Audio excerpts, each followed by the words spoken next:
I just pulled into the Sweetwater Event Complex for the 60th Escapade.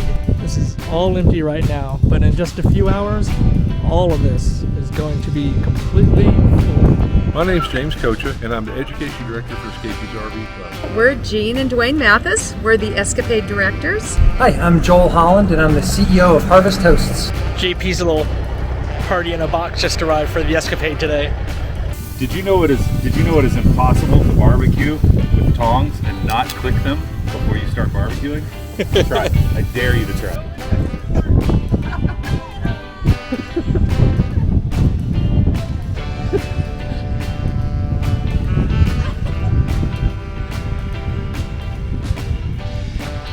That bucket is going to fill up with water.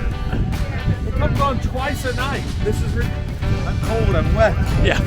So I came in about 3 days early prior to the official start of Escapades to attend the RVers boot camp, Everything you always know about your RV, but we're afraid to ask. which is essentially a training program. We go over weight safety, tire safety, fire safety, personal safety, maintenance for your RV, how to full-time in your RV, just everything you need to know about your RV, but prefer to ask. And I said that again too, so you're gonna have to edit that out. It was a very intensive course. There were a lot of great people there. You're drinking water from a fire hose because there's a lot of information. But again, we're not trying to intimidate you. We just want you to know your RV and have fun and come have fellowship with us. They also had this thing called the petting zoo, which explained like a lot of the different products that you can buy for your RVs and what you should use and what you shouldn't use on the various parts of your rig. Escapee's RV Club has what's called RVOU Online, which is a lot more detailed. The reason why the RVOU came about is because we're unlimited with the time. Here we only have people for about 20 hours, and we have them for a lot longer in the online university. Learn more about boot camp and how you can sign up online. Check out the website below.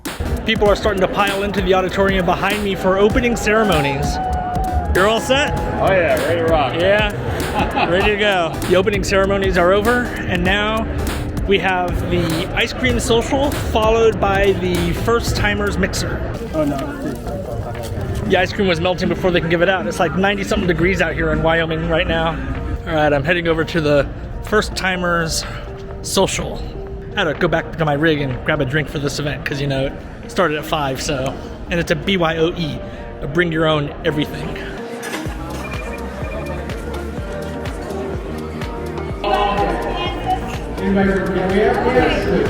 They're doing door prizes. Let's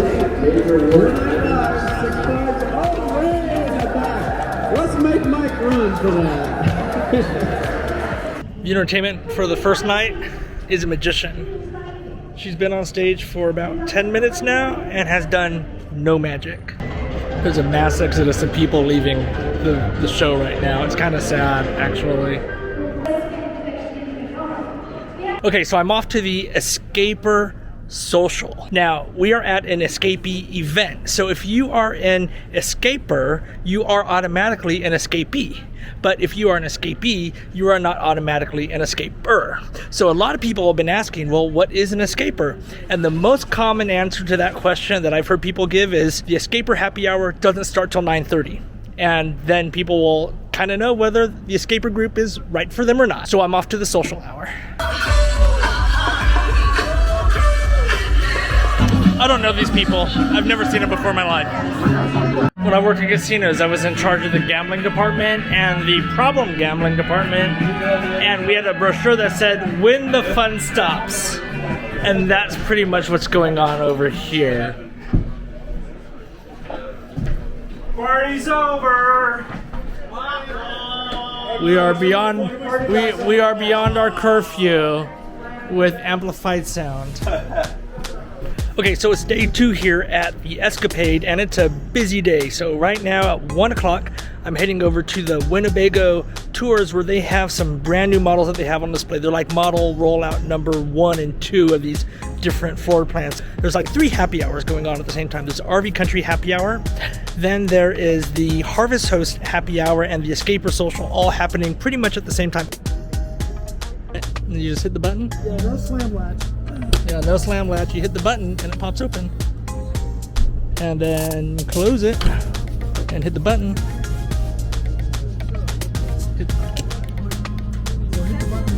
And it pulls it closed. So apparently a lot of these are brand new models or brand new floor plans or layouts or designs or something that's coming out. So Winnebago reps are actually out here living in them, testing them to make sure that everything is good and to perfect any other maybe changes that may need to come upon, before they roll out into mass production. All right, heading out to the RV Country Happy Hour.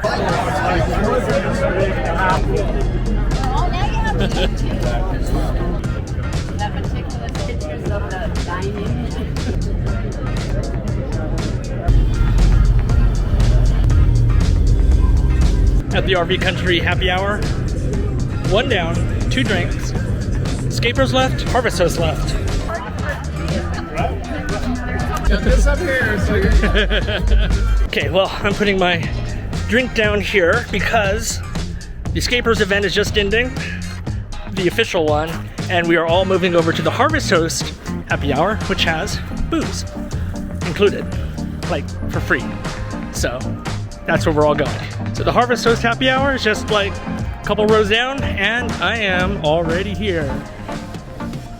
Hi, I'm Joel Holland, and I'm the CEO of Harvest Hosts.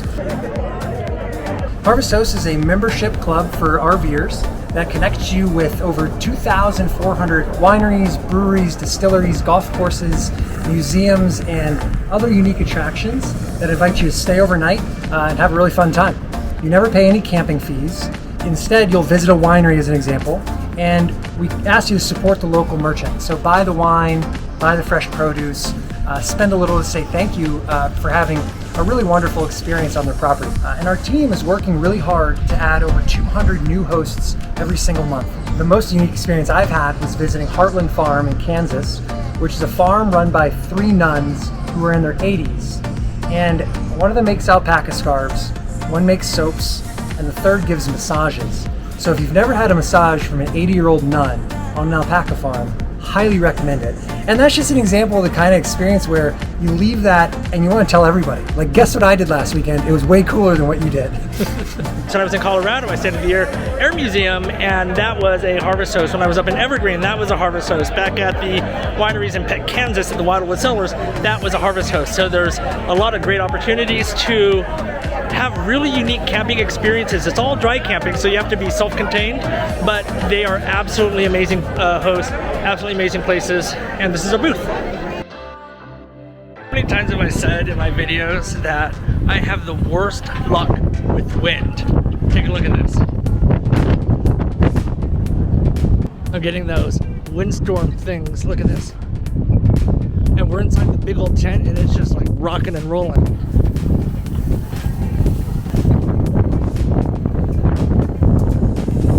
You guys got it? You need help? push in, go, we got it. Getting a quick ride back to the rig. Gotta put away the chairs, the rug, flagpole. I mean, the awnings are in, so that's good, but everything else. All right, good morning to day 3 of the Escapade.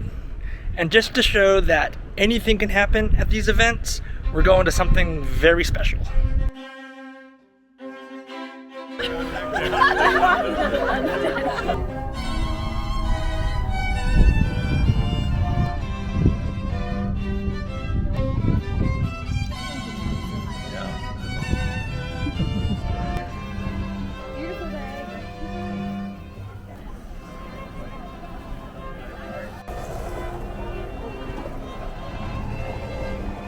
We're expecting the wedding party here for a little surprise. I don't know if it's a surprise, but a little celebration with the whole group. Status Crows is up on stage right now, and they're going to do a special song and first dance.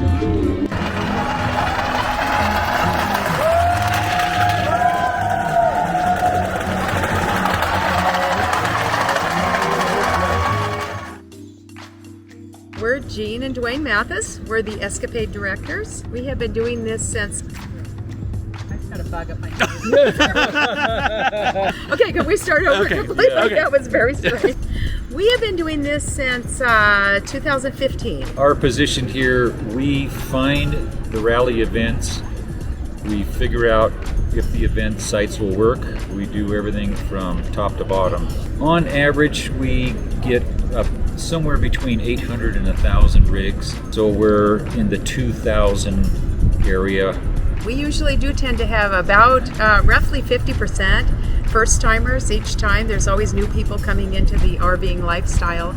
And so Escapade is a great place for them to get in and meet people and see that there really is a community out there that they can belong to and be a part of. Try to offer something that might be local to an area, a little more specific to where we are.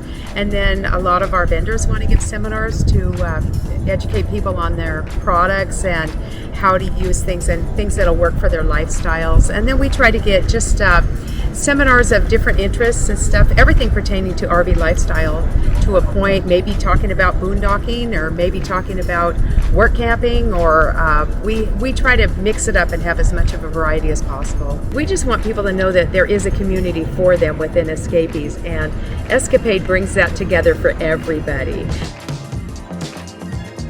See, Escapade's got talent show going on behind me. Is this a secret?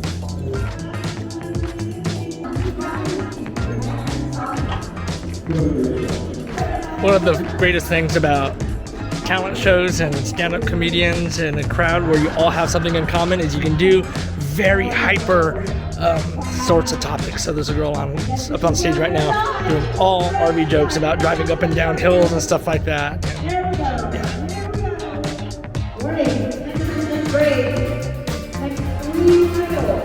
Well, it is the last day and I am heading out to the last two events, where is a farewell festival and closing ceremonies that start, oh gosh, I'm late.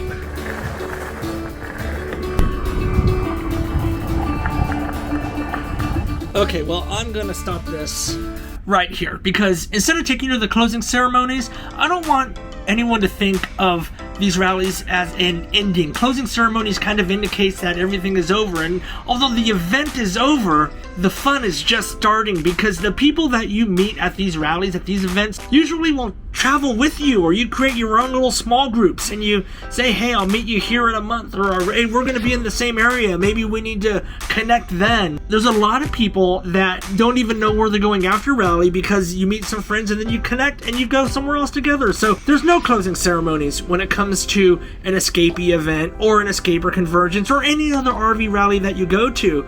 The whole point is to create beginnings, create those memories where you connect with those new people, those like-minded people that you are out and about with, and then you go.